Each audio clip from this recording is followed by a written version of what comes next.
ஓம் சரவண பவ. பாலும் தெளிதேனும் பாகும் பருப்பும் இவை நாளும் கலந்தனக்கு நான் தருவேன். கோலம் செய் துங்க கரிமுகத்து தூமணியே, நீ எனக்கு சங்கத்தமிழ் மூன்றும் தா. நெக்ஸ்ட் அன்பர்கள் அனைவருக்கும் ஆத்திய சொர்ணலக்ஷ்மி ஆத்ம வணக்கங்கள். இந்த பதிவு நமக்கு டிசம்பர் மாதம், வருடத்தின் நிறைவான மாதம் சொல்லலாம். இந்த மாதத்தில் 12 ராசியும் அடையக்கூடிய பலாபலன்களை துல்லியமான பலன்களாக 12 பதிவுகளாக காணவிருக்கிறோம். இந்த மாதம் ஆரம்பத்திலேயே நம்மளுக்கு 3ஆம் தேதி பரணி தீபம், நமக்கு 4ஆம் தேதி திருக்கார்த்திகை தீபம், 5ஆம் தேதி பாஞ்சராத்திர தீபம் அப்படின்னு சொல்லக்கூடிய இந்த தீப வழிபாடு எல்லாம் பின்பற்றி உங்களுடைய வாழ்க்கையை சிறப்பாக்கி கொள்ளுங்கள். ஏன்னா பரணி தீபம்லாம் ஏற்றுனீங்கன்னா நம்மளுக்கு இவ்வுலக வாழ்க்கை மட்டும் இல்லை, மேலுலக வாழ்க்கையும் நல்லா சிறப்பு கொடுத்துரும். நம்ம முன்னோர்களுக்கு, நமக்கு, பிற்கால சந்ததியினருக்கு பொருளாதார நிறைவையும் கொடுத்துரும் அப்படின்னு சொல்லலாம். அது மட்டுமல்ல, நமக்கு இந்த மாதம் நமக்கு டிசம்பர் 16 மார்கழி மாதமும் பிறந்துடும். ஏன்னா இந்த டிசம்பர் மாதம் என்பதே கார்த்திகை 15 நமக்கு மார்கழி 16 வரைக்கும் இருக்கக்கூடிய நாட்கள்னு சொல்லலாம்.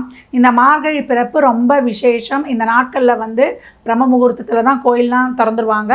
அங்கே போய் நம்ம வழிபடும் பொழுது 2 தீபங்களை ஏற்றி என்ன கோரிக்கையோ அதை சொல்லி வழிபடும் பொழுது அந்த கோரிக்கை உங்களுக்கு வரும் வருடத்துக்குள்ளேயே நிறைவேறிடும். ஆண்டாள் பாசுரங்களை நித்தமும் ஒரு பாசுரம் பாடும் பொழுது இல்லங்களில் இருக்கக்கூடிய திருமண தடை நீங்கும் அப்படின்னு சொல்லலாம். உங்களுடைய அனைத்து விதமான கோரிக்கைகளையும் இறைவன்கிட்ட பெட்டிஷன் போடும்பொழுது ரொம்ப சிறப்பாக சாங்ஷன் பண்ணி கொடுத்துருவார். ஏன்னா இந்த பிரம்ம முகூர்த்தத்தில் தீபம் ஏற்றி வழிபடுவதற்கு அவ்வளோ சிறப்புகள் இருக்குது அப்படின்னு சொல்லலாம். இந்த மாதம் 19ஆம் தேதி ஆஞ்சநேயர் ஜெயந்தி. அன்றைய தினம் ஆஞ்சநேயர் பகவானை வழிபடும் பொழுது இந்த 7.5 சனி, அஷ்டம சனி, கண்டக சனி, ராகுகேது தோஷத்திலிருந்து, சந்திரன் தோஷத்திலிருந்து அனைத்து விதமான நவகிரக தோஷங்களையும் நீக்கி உங்களுக்கு நல்ல காரிய சித்தியை தரும் அப்படின்னு சொல்லலாம். அதே போல் இந்த மாதம் 30ஆம் தேதி நிறைவில் நம்மளுக்கு வைகுண்ட ஏகாதசியும் வருது. அன்றைய தினத்தில் நம்ம பெருமாளுடைய வழிபாடு பண்ணுவது, பரமபத வாசலை பார்ப்பது நமக்கு டிவிலேயே காட்டிடுவாங்க. அந்த மாதிரி எல்லாருமே ஸ்ரீரங்கம் போக முடியாது, எல்லோரும் பெருமாள் ஆலயங்களுக்கு அந்த நேரத்தில் செல்ல வாய்ப்பு இல்லை. நாங்கள் வயதானவர்கள் ஒரு 60 வயதுக்கு மேலே கடந்துட்டோம், எங்களுக்கு நல்லா ஒரு புண்ணியம் சொர்க்கலோகத்துக்கு போகணும், நாங்கள் நல்ல வாழ்க்கை அமையணும் அப்படின்றவங்களாம் அன்னைக்கு நீங்கள் வழிபடும் பொழுது மனதார நினைத்தாலே போதும். இறைவனை வழிபடும் பொழுது கோவிந்தா கோவிந்தா என்று சொல்லக்கூடிய அந்த நாமாவளிக்கு ரொம்ப வலிமை அதிகம். அந்த இடத்துல சுபிக்ஷம் மட்டுமே இருக்கும் கோவிந்த நாமாவளி கேட்கக்கூடிய இடங்களில். அதனால் இந்த வழிபாடுகளில் நீங்கள் இந்த மாதத்தில் யார் யாருக்கு என்னென்ன வழிபாடெல்லாம் பின்பற்ற முடியுமோ பின்பற்றி உங்கள் வாழ்வை வளமாக்கி கொள்ளுங்கள். இந்த சிறப்பான நாட்களில் அன்னதானம் தருவது ரொம்ப விசேஷம். ஒரு ஃபுல் மீல்ஸ் இனிப்போடு வாங்கி கொடுத்துருங்க.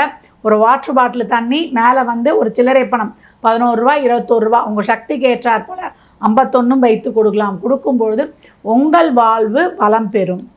மிதன ராசி மிதன லக்னத்திற்கான பலன்களை காணவிருக்கிறோம். நிறைவான மாதம், சவால்களை சந்திக்கக்கூடிய மாதமாக இருக்குது. ஏன்னா ஒரு வாரம் கடந்தாலே நம்மளுக்கு சூரியனும் 7ல் வந்துடுவார், நம்மளுக்கு செவ்வாயும் நமக்கு 7ல் வந்துடும். ஏன்னா 2 இடங்களில் பயணிக்கும். சூரியன் ஆரம்பத்தில் நம்மளுக்கு 6ஆம் இடத்துல இருக்கும், அதுக்கப்புறம் 7ல் வந்துடும். 6ல் பார்த்தீங்கன்னா உங்களுக்கு சுக்கிரன் புதன் ராசி அதிபதி அங்கேயே தான் இருக்கார். உங்களுக்கு யார்கிட்டனா உதவி கேட்குறீங்க, உங்களுடைய ஆலோசனைகளை, உங்களுடைய திட்டங்களை எதுவுமே எனக்கு செயல்படுத்த முடியல அப்படின்ற ஒரு கிரிட்டிக்கல் பொசிஷனாக இருந்து கொண்டே இருக்கும். இந்த மாதத்தில் ரொம்ப ஒரு வேலையை மாத்திரம் செய்கிறேன் கொள்கிறேன் அப்படின்னு சொல்லிட்டு ரொம்ப வேகமாக எதையும் செய்ய வேண்டாம். உங்களுக்கு உங்களுடைய முயற்சிகள், உங்கள் திட்டங்கள் இதெல்லாம் உங்களுக்கு எவ்வளோக்கு எவ்வளோ நீங்கள் போடுறீங்களோ அதெல்லாம் உங்களுக்கு பின்னாளில் ரொம்ப ஒரு நன்மையாக அளிக்கும் அப்படின்னு சொல்லலாம். இந்த மாதத்தை பொறுத்த வரைக்கும் குருவுடைய பார்வையில் உங்களுக்கு சூரியனும் வந்துடுவார், செவ்வாயும் வந்துடுவார். அப்போ இந்த ஒரு தலைமை பதவியில் இருக்கிறோம், ஒரு அரசியல் துறை சார்ந்து இருக்கோம், ஒரு சாங்ஷன் பண்ணுற இடத்துல இருக்கிறோன்றவங்களாம் கொஞ்சம் கூடுதல் கவனத்துடன் பொறுப்புடன், எதனா தேவையில்லாமல் திடீர்னு ஒரு தவறான முடிவுகள்லாம் எடுக்க வேண்டிய சூழல்லாம் வந்துடும். அதனால் தொழில் செய்கிற இடங்களில் உடன் பணிபுரிபவர்களை, உயர் அதிகாரிகள்கிட்ட இந்த மாதம்லாம் கொஞ்சம் கவனமாக கடந்து வந்துட விடுது. மிதுனத்திற்கு ரொம்ப அருமை. எப்பேற்பட்ட சூழலையும் நீங்கள் திறம்பட கையாண்டு கடந்து வந்துடுவீங்க. இந்த காலகட்டம் கலத்தரத்து சார்ந்த ஒரு செலவுகள், ஒரு சுப விசேஷங்களுக்கான ஒரு செலவுகள் இதெல்லாம் இருக்கும். ஒரு சிலருக்குலாம் இன்ஸ்டால்மெண்ட்டில் இடம் வாங்கிறது, ஒரு வண்டி வாகன சேர்க்கை, இதெல்லாம் ரொம்ப ஒரு சிறப்பாக அதுக்கான ஒரு செலவினங்கள், இல்லை ஒரு லோன் வாங்குறது, அந்த மாதிரி ஒரு சுப விரயங்களாக இந்த காலகட்டங்கள் வந்து மாற்றிக்கொள்ளுங்க. ஒரு முக்கியமான முடிவுகள் எல்லாம் இந்த மாதம் வந்து தவிர்ப்பது நல்லது. ஏன்னா வந்து அதெல்லாம் வந்து ஒரு ஃப்ளெக்சிபிளாக நம்ம எடுக்க முடியாது. ஒரு தவறான முடிவுகளை எடுக்க வேண்டியது வரும். பிள்ளைகள் நலன் சார்ந்த விஷயங்கள், அதே போல் பிள்ளைகளின் முன்னேற்றம், பிள்ளைகளுக்கான ஒரு மருத்துவ செலவு இதெல்லாம் இந்த மாதம் வந்து கூடுதலாகவே காணப்படும். மிதுன ராசியில் இருக்கக்கூடிய வயதானவர்கள் நான் ஏதாவது ஒன்று பெருசாக பண்ண போகிறேன், ஒரு அச்சீவ் பண்ணுறேன் அப்படின்லாம் வந்து இறங்க வேண்டாம். நார்மலாக வந்து ஒரு இடத்துல வேலை செய்கிறோம், அன்றாடம் வந்து என்னுடைய தொழில் போகுது அப்படின்றவங்களாம் அப்படியே கேஷுவலாக பயணித்துட்டு வந்துடுங்க. ஏன்னா ஏற்கனவே வந்து நம்மளுக்கு 3ல் கேதுவும் நம்மளுக்கு 9ல் ராகுவும் இருக்கும்பொழுது வெளிநாட்டு வேலைவாய்ப்பு, வெளிநாட்டு பிரயாணங்கள் இதெல்லாம் ஒரு சிலருக்கு வந்து ஒரு அலைச்சல் திருச்சல், ஒரு டைம் எல்லாம் வந்து ரொம்ப எடுத்தாலும் எல்லாமே கஷ்டப்பட்டு ஒரு இழுபறியாக செய்கிற மாதிரி ஒரு டென்ஷனோடையே போகும். ஆனால் இதெல்லாம் இருந்தாலுமே உங்களுக்கு பின்னாடி இதெல்லாம் வந்து ஒரு நல்ல மாற்றங்களையும் நல்ல ஒரு பெனிஃபிட்டையும் கொடுக்க போகுது. இப்போ போடக்கூடிய உழைப்பு உங்களுக்கு பின்னாடி வந்து மிகப்பெரிய வந்து ஒரு செல்வ வளமையை கொடுக்கும் அப்படின்னு வந்து சொல்லலாம். கோபத்தை மட்டும் குறைச்சிக்கோங்க. கணவன் மனைவிக்கிடையே காரசாரமான விவாதம்லாம் வேணாம். இந்த காலகட்டம் உணவு பழக்க வழக்கங்கள், உங்களுடைய வந்து ஒரு சிந்தனைகள், தேவையில்லாத அந்த ஒரு நெகட்டிவ் தாட்ஸ்லாம் எடுத்துருங்க. தேவையில்லாத யோசனைலாம் நிறைய வரும். இதை அப்படி பண்ணலாமா, அதை இப்படி பண்ணலாமா அப்படின்னு. அதை மட்டும் கொஞ்சம் கலைஞ்சிருங்க. எதுலேயுமே வந்து கொஞ்சம் பொறுமை நிதானம் அவசியம். எடுத்தோன்னு இந்த காலகட்டம் வந்து முடிவுகளை எடுக்க வேண்டாம். அது திருமண விஷயமாக இருந்தாலும், சுபகாரியமாக இருந்தாலும், இல்லை ஒரு முக்கியமான முடிவுகள் இருந்தாலும், இந்த வாழ்க்கையிலையும் பொருளாதாரத்துலேயும், இல்லை உங்கள் பர்சனல் விஷயமாக இருந்தாலும் அனைத்துலேயுமே வந்து கொஞ்சம் நிதானம் தான் தேவை. நிதானம் பிரதானம் அப்படின்னு சொல்லியாச்சு.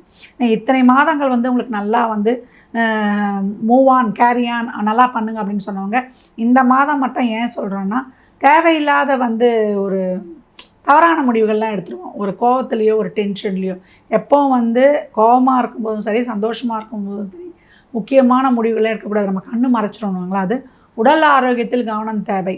இப்போ வரக்கூடிய பிரச்சனைலாம் நம்மளுடைய உணவு, நம்மளுடைய ஸ்ட்ரெஸ்ஸு, நம்முடைய சாப்பாடு, ஒரு சிலர்லாம் வெளியிலலாம் சாப்பிட்டு அதெல்லாம் ஒத்துக்காமல் போகிறது, இதன் மூலியமாக வரக்கூடியதாக இருக்குது.